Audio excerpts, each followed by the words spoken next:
Hello everyone! Welcome back to Master Che.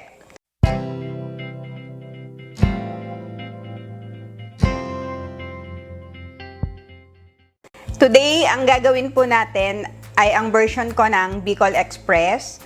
At gagawa rin po tayo ng palitaw na merong coconut sauce. Ang mga kailangan po nating ingredient ay pork kasim na cubes, siling pangsigang, bagoong, siling labuyo, garlic, ginger, onion, patis, salt, pepper, and sugar to taste. Kailangan din po natin ng oil. Lagay lang po muna tayo ng oil. And ipa-fry lang po muna natin ang ating pork.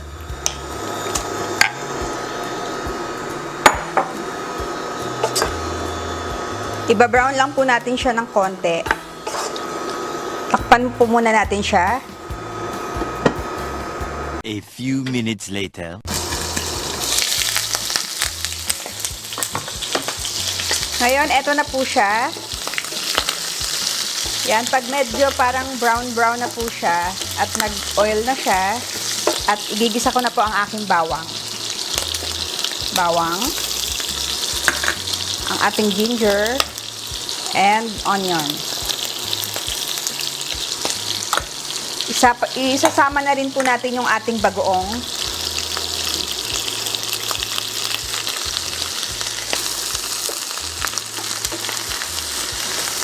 Nakalimutan ko pa pala sabihin na meron siyang kasamang coconut milk.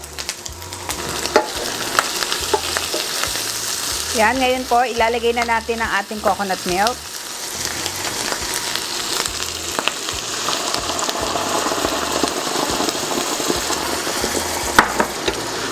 Simmer lang po natin siya ng mga 10 minutes at babalikan po natin siya. Takpan mo po muna natin siya ulit. A little longer than a few minutes later. Ngayon po, balikan na natin ang ating Bicol Express. Ayan, kita nyo, ang ganda-ganda na po niya. Lalagay na natin ang ating siling pangsigang.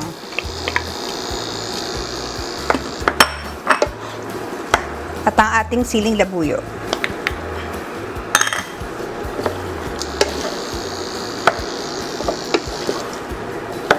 Timplahan na po natin siya ng pepper. Konting salt lang po kasi meron na siyang bagoong. And konting sugar.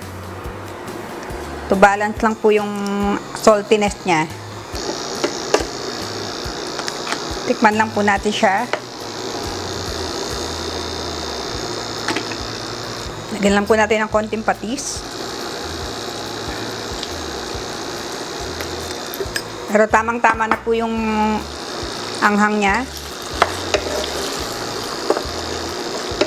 Yan, luto na po ang ating Bicol Express. Susunod naman po natin ang ating palitaw na merong creamy coconut milk.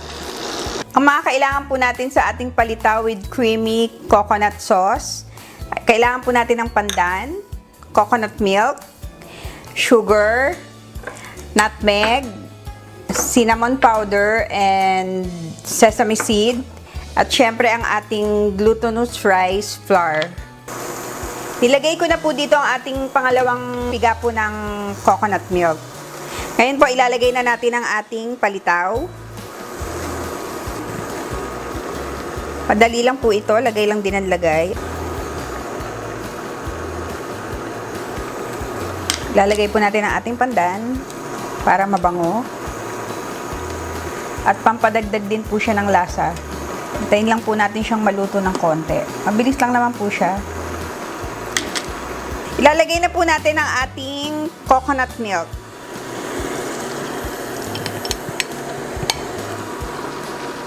Add lang po natin ang ating sugar. Yung tamis po, kayong bahala kung gaano katamis po ang gusto nyo. Tapos po lalagyan na natin siya ng ating nutmeg. Konti lang po, pampadagdag lang ng kanyang lasa. And konting cinnamon powder.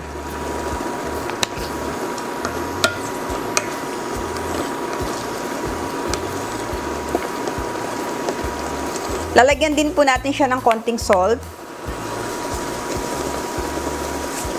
Pang-balance lang po sa sweetness. Yan, okay na po ang ating palitaw. Magpi-plate na po tayo. Okay, ito na po ang ating Bicol Express at ang ating palitaw with coconut sauce. Sana po itry nyo siya. Napakadali lang pong gawin. And don't forget to like and subscribe. At yung mga recipe po, yung mga ingredient ng ating recipe ay nasa description box po. Paki-check nyo na lang po doon. At kung meron po kayong question or suggestion, comment below lang po. Thank you and God bless.